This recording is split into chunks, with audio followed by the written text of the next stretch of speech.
विविध विषयांवरती हर्षवर्धन सपकाळ बोलतात, यावरती आपले लक्ष असेल. तुर्तास इतर बातम्या बघूयात. मंत्री प्रताप सरनाईक यांनी मीरा भाईंदरमधील 200 कोटींची जागा 3 कोटीत लाटल्याचा आरोप वडेट्टीवार करतायत. विजय वडेट्टीवार यांचा हा मोठा आरोप आहे. तर वडेट्टीवार यांनी आरोप करताना कागदोपत्री पुरावा द्यावा असं सरनाईक म्हणतात. केवळ आरोप करून प्रसिद्धी करणं योग्य नाहीये असंही सरनाईकांनी प्रत्युत्तर दिलंय. वडेट्टीवार यांच्या आरोपांवरती प्रताप सरनाईक यांचंही उत्तर आहे.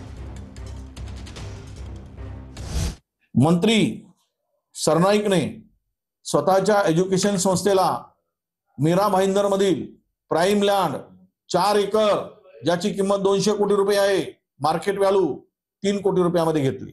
मंत्र्यांना स्वतःच्या संस्थेच्या नावाने अशी जागा चॅरिटेबल संस्थेच्या नावाने घेता येतं का?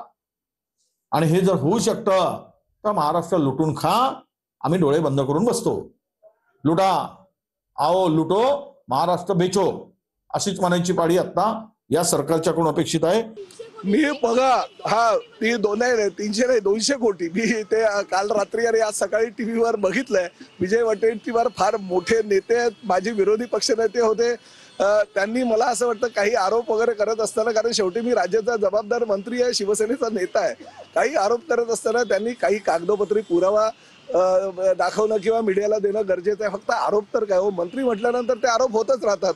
मी सुद्धा कालपासून शोधतोय की बाबा हे 200 कोटी रुपयाची माझी प्रॉपर्टी आहे तरी कुठे, आणि फक्त 3 कोटीत मी घेतली असेल. त्यामुळे मी सुद्धा शोधाशोध करतोय.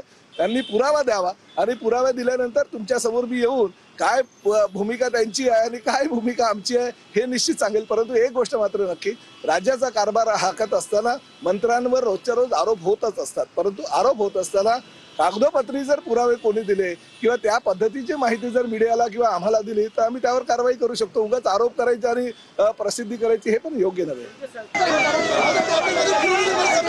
करावी लागेल. वडेट्टीवार कुठल्या प्रकरणाबद्दल बोलतात आहे, त्यांनी जर मला काही तक्रार दिली वडेट्टीवारजींनी, केवळ हे लोक मीडियात बोलतात. प्रश्न आहे की तक्रार दिली पाहिजे ना. तक्रार दिली तर त्यावर काही चौकशी होईल.